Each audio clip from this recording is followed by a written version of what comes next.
بسم اللہ الرحمن الرحیم۔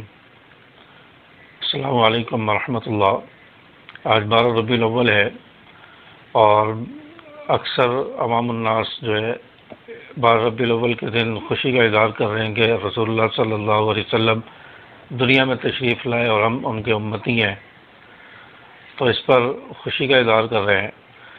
تو جہاں پر ہم خوش ہو رہے ہیں نبی کی آمد پر اور خوشی کا اظہار کر رہے ہیں، تو وہیں پر ہم ایسے کام بھی کریں، ایسے اعمال بھی کریں جس سے نبی بھی خوش ہو، نبی بھی راضی ہو، اور نبی کی خوشی اور نبی کی رضا کو دیکھ کر اللہ بھی راضی ہو جائے، اللہ بھی خوش ہو جائے۔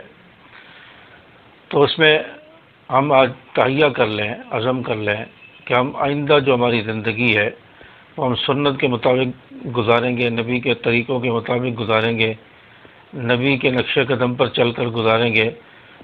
تو یہ ہوتی ہے حقیقی محبت، یہ ہوگی سچی محبت اور سچی لگن نبی کے ساتھ۔ یہ سچا عاشق رسول ہوگا جو نبی کے طریقے میں اپنے طریقوں کو ڈھال دے، نبی کے طریقوں میں اپنی زندگی جو ہے وہ بدل دے۔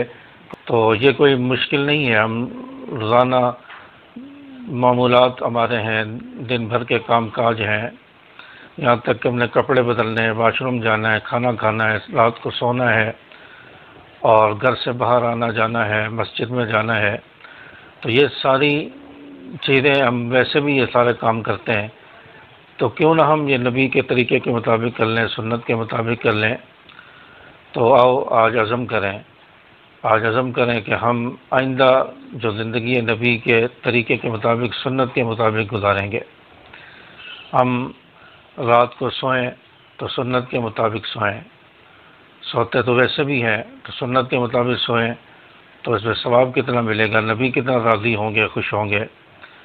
باوضو ہو کر سوئیں، دائیں کروٹ پر سوئیں، اور رات کو سوتے وقت مصلی یہ سام اپنے پاس رکھیں، پانی کا انتظام کر کے سوئیں، پینے کا پانی ساتھ رکھ کے سوئیں، مسواک رکھ کے سوئیں، تو کنگھی وغیرہ رکھ کے سوئیں تاکہ صبح اٹھیں اور بال بکھرے ہوتے ہیں پھر کنگھی کرنی پڑے۔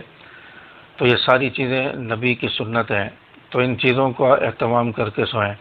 رات کو پانی کا انتظام کر کے سوئیں، ٹنکی وغیرہ میں پانی ہے یا نہیں ہے تو اس چیز کو دیکھ لیا جائے تاکہ صبح نماز میں پریشانی نہ ہو۔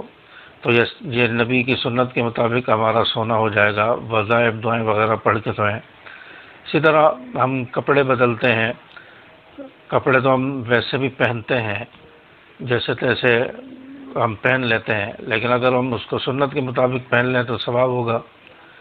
آپ قمیض میں پہلے دائیں آستین ڈالیں، پھر بائیں آستین میں ہاتھ ڈالیں، پھر جب قمیض اتارنے لگیں تو پہلے بائیں آستین سے ہاتھ نکالیں، پھر دائیں آستین سے نکالیں، پہنتے ہوئے دائیں آستین میں ہاتھ ڈالیں، پھر بائیں آستین میں ڈالیں، پھر گردن میں ڈالیں، سر ڈالیں۔ تو یہ طریقہ سنت کے مطابق ہوگا۔ شلوار پہنتے ہوئے پہلے دائیں طرف سے پہنیں، پھر بائیں طرف سے، اتارتے ہوئے بائیں طرف سے اتاریں، پھر دائیں طرف سے۔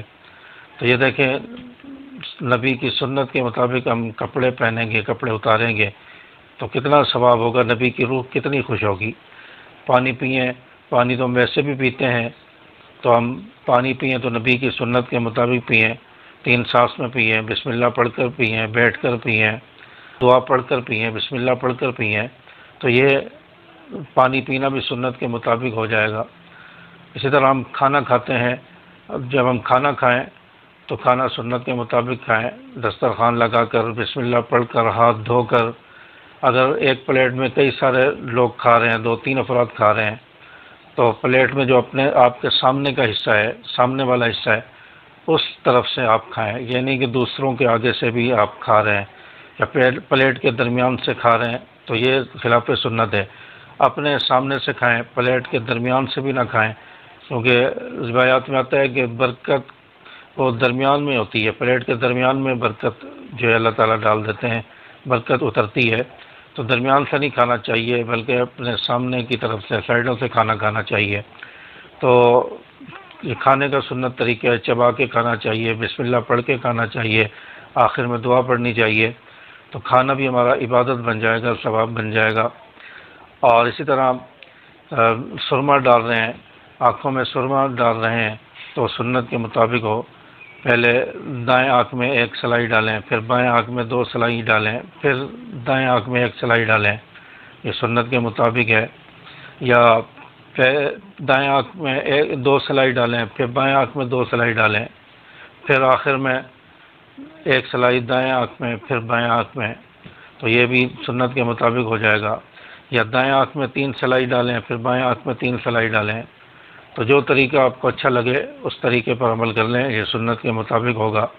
ہم ناخن کاٹ رہے ہیں ہاتھوں کے، پاؤں کے، تو ناخن سنت کے مطابق کاٹیں۔ ہم ویسے بھی ناخن کاٹتے ہیں تو کیوں نہ ہم سنت کے مطابق کاٹ لیں، تو ہمارا ناخن کاٹنا بھی کہ عبادت بن جائے، ثواب ہو جائے۔ تو ہم ناخن جب ہاتھوں کے کاٹیں گے تو دائیں ہاتھ کی شہادت کی انگلی سے شروع کریں گے، شہادت کی انگلی سے کاٹتے کاٹتے دائیں ہاتھ کی چھوٹی انگلی پر آ کر ختم کریں گے، اور پھر بائیں ہاتھ کی چھوٹی انگلی سے شروع کر کے ترتیب سے کاٹتے ہوئے انگوٹھے پر ختم کریں گے، پھر دائیں ہاتھ کا آخر میں دائیں ہاتھ کے انگوٹھے کے ناخن کاٹیں گے۔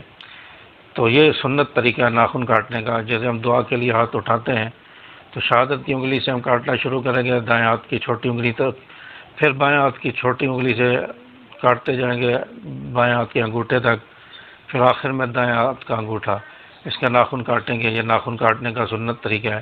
پاؤں کے ناخن ہم کاٹیں گے، مثال کے طور پر یہ 2 پاؤں ہیں تو پاؤں کے ناخن چھوٹی انگلی سے، دائیں پاؤں کی چھوٹی انگلی سے شروع کریں گے، ترتیب سے کاٹتے جائیں گے انگوٹھے تک دائیں پاؤں کے، پھر بائیں پاؤں کے انگوٹھے سے شروع کر کے بائیں پاؤں کاٹتے جائیں گے اور بائیں پاؤں کی انگلی تک چھوٹی انگلی پر ختم کر دیں گے، یعنی ترتیب سے ہم کاٹتے جائیں گے۔ تو یہ ہمارا پاؤں کے ناخن کاٹنے کا سنت طریقہ ہے۔ اور اسی طرح ہم تیل لگاتے ہیں، داڑھی پر تیل لگا رہے ہیں، سر پر تیل لگا رہے ہیں، تو یہ بھی سنت کے مطابق لگائیں۔ پہلے سر کے دائیں طرف، پھر بائیں طرف لگائیں، پھر پورے سر پر لگائیں۔ اسی طرح داڑھی پر تیل لگا رہے ہیں تو اس کو سنت کے مطابق لگائیں۔ پہلے یہ چھوٹی داڑھی سے شروع کریں تو یہاں نیچے تک لگائیں، پھر دائیں طرف سے، پھر بائیں طرف سے۔ اسی طرح یا پھر حلق کی طرف سے نیچے سے داڑھی کی شروع کریں تیل لگانا تو اوپر کی طرف آ جائیں، پھر دائیں طرف، پھر بائیں طرف۔ یہ تیل لگانے کا سنت طریقہ ہے۔ تیل بائیں ہاتھ کی ہتھیلی پر ڈال کر شہادت کی انگلی دائیں ہاتھ کی اس پر لگا کر بھوؤں پر لگائیں، دونوں بھوؤں پر لگائیں، پھر آنکھوں کی پلکوں پر تیل لگائیں۔ تو یہ بھی تیل لگانے کا سنت طریقہ ہے۔ تو اس طرح ہم تیل لگائیں گے تو اس پر ہمیں ثواب کتنا ملے گا۔ واش روم میں ہم جا رہے ہیں، واش روم میں داخل ہوتے وقت بایاں پاؤں پہلے رکھیں، کیونکہ وہ گندی جگہ ہے، نجس جگہ ہے، ناپاک جگہ ہے، تو وہاں پہلے جاتے ہوئے بایاں پاؤں پہلے رکھیں گے، پھر دایاں پاؤں رکھیں گے، اور باہر کھڑے ہو کر، واش روم سے باہر کھڑے ہو کر ہم دعا پڑھیں گے اللہم انی اعوذ بک من الخبث والخبائث، یہ دعا پڑھیں گے، پھر بیت الخلاء میں داخل ہو جائیں گے، بایاں پاؤں داخل کریں گے، پھر دایاں پاؤں، پھر واش روم سے جب باہر آئیں گے پہلے دایاں پاؤں باہر رکھیں گے، پھر بایاں پاؤں رکھیں گے اور دعا پڑھیں گے الحمدللہ الذی اذھب عنی العذاب وعافانی۔ تو یہ سنت کے مطابق ہو گیا۔ اور اسی طرح ہم جب مسجد میں داخل ہوں تو مسجد میں داخل ہوتے وقت پہلے دعا پڑھیں، پھر دایاں پاؤں مسجد میں رکھیں، پھر بایاں پاؤں۔ چپل اتار رہے ہیں تو پہلے بایاں پاؤں نکالیں، پھر دایاں پاؤں۔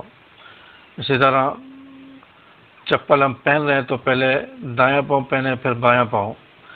مسجد سے باہر نکلیں تو پہلے دعا پڑھیں، پھر بایاں پاؤں مسجد سے باہر نکالیں، پھر دایاں پاؤں مسجد سے باہر نکالیں۔ تو یہ مسجد سے نکلنے کا اور مسجد میں داخل ہونے کا سنت طریقہ ہے۔ اس طرح اگر ہم زندگی گزاریں گے تو ہماری زندگی سنت کے مطابق ہو جائے گی، اتباع رسول میں نصیب ہوگی اور ثواب اور برکات حاصل ہوں گی، نبی بھی راضی ہوں گے، خوش ہوں گے۔ نبی کی رضا کو دیکھ کر اللہ بھی خوش ہوگا، اللہ بھی راضی ہوگا۔ تو آؤ آج عزم کر لیں کہ ہم آئندہ زندگی سنت کے مطابق گزاریں گے۔ اللہ تبارک و تعالی ہمیں سچا عاشق رسول بنائے، ہماری ساری زندگی سنت کے مطابق گزارنے کی اور سنت کے مطابق ڈالنے کی توفیق عطا فرمائے۔ السلام علیکم ورحمۃ اللہ۔